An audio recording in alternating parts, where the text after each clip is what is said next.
বৃদ্ধের মৃত্যু ঘিরে চাঞ্চল্য, খুনের অভিযোগ পরিবারের।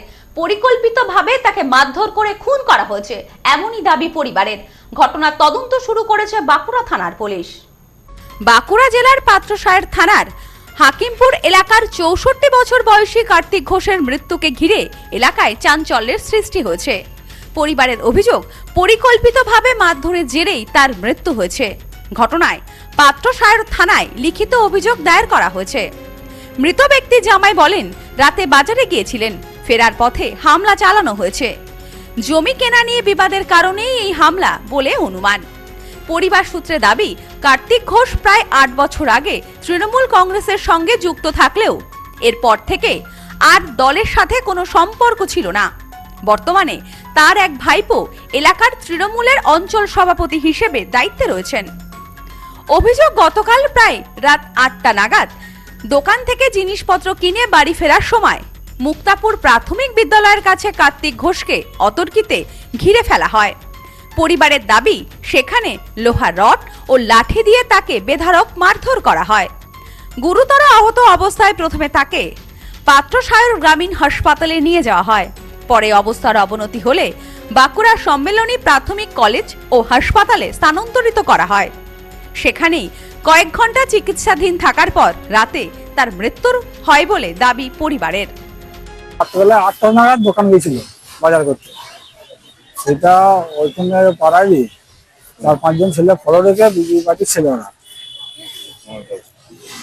ফলো রেখে ওকে বাড়ি ফেরার সময় ফাঁকা জায়গায় আজকে ৪-৫ জনের রডে করে মেরে পা দুটো পায়ে ৪ জায়গায় ৪ টুকরো করে দিয়েছে, হাত দুটো ভেঙে দিয়েছে, মাথার এখানে মেরেছে, কান দিয়ে রক্ত বেরিয়েছে, কাঁকালটা ভেঙে গিয়েছিল। তারপর এটা বহুত দিনের একটা পারিবারিক রিস্ক ছিল, পার্টিগত কিছু জড়িত আছে সামান্য একটু এর মধ্যে। মানে এটা এদের ফ্যামিলিটা টিএমসি পার্টি করতো, ও নিজে করতো না, ভাই পড়া সব টিএমসি পার্টি করতো, আর যারা মেরেছে তারা বিজেপি পার্টির ছেলেরা, সেই ফ্যামিলিটা তারা বিজেপি সাপোর্টার বা বিজেপি করে। মৃতের পরিবারের অভিযোগ, প্রায় ২.৫ বছর আগে জমি জমা সংক্রান্ত বিরোধের জেরে কারক পরিবারের সঙ্গে তার বিবাদ শুরু হয়। সেই বিবাদের জেরেই এই হামলার ঘটনা ঘটেছে বলে তাদের দাবি। পরিবারের আরও অভিযোগ, হৃদয় কারক, শান্তি কারক এবং বিজয় কারক সহ পরিবারের মোট ৫ জন সদস্য একত্রিত হয়ে কার্তিক ঘোষকে মারধর করেন এবং তাকে খুনের উদ্দেশ্যেই এই হামলা চালানো হয়। ঘটনার পর পাত্রসায়ের থানায় লিখিত অভিযোগ দায়ের করা হয়েছে। তবে অভিযুক্তদের বিরুদ্ধে কি পদক্ষেপ নেওয়া হয়েছে তা এখনো স্পষ্ট নয়। পুলিশ ঘটনার তদন্ত শুরু করেছে। তদন্তের রিপোর্ট এবং পুলিশের পরবর্তী পদক্ষেপের দিকেই এখন নজর রয়েছে সকলের। মৃত বৃদ্ধের ভাইপো বাবুলাল ঘোষ বলেন, জেঠু আগে রাজনীতির সঙ্গে যুক্ত ছিলেন, কিন্তু বয়স হয়ে যাওয়ার কারণে বিগত কয়েক বছর রাজনীতি করতেন না। যারা হামলা চালিয়েছে তারা বিজেপি সমর্থক।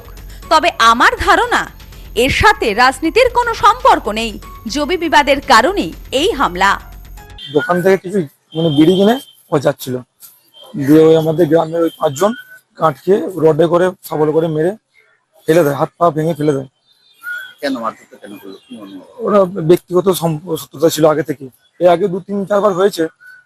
থানায় বসে মিউচুয়াল করে দিয়েছে, ঘরে দিয়ে গেছে বলেছে, আগে এরকম হয়েছে। দিয়ে এবারে ওরা সব পরিকল্পনা করে প্ল্যানিং মাফিক করেছে। যারা মেরেছে তারা কি কোনো রাজনীতি বলে? তারা রাজনীতি করে, বিজেপি দল। আর আপনার জেঠু? আমাদের জেঠু আগে তৃণমূল করতো, কিন্তু এখন বর্তমানে ২-৪ বছর কোনো দলে যায়নি। আগে করতো, কিন্তু এখন কোনো দলে যেত না, বয়স হয়ে গেছে, সেহেতু যেত না। আক্রোশটা কেন? আক্রোশটা ব্যক্তিগত হিংসা মেন বেশি। কেন বলবো, এর আগে খামারে ধান এইসব নিয়ে ঝামেলা হয়েছিল। আর ওই জমি এলকার যেগুলো হয় আর চাষিদের। Bureau report, news no man's land, Bankura. New PC jewellers, সম্পর্ক গড়ে দেয়। বনগাঁতে আমাদের 3টি শোরুম প্রতিদিনই খোলা। নিউ পিসি জুয়েলার্স, বনগাঁ বাটার মোড়। New PC jewellers branch, Kumudini স্কুলের বিপরীতে। New PC jewellers beauty, Motiganj, Hatkhola. আমাদের এখানে সোনা কিনুন পেপারের দামে।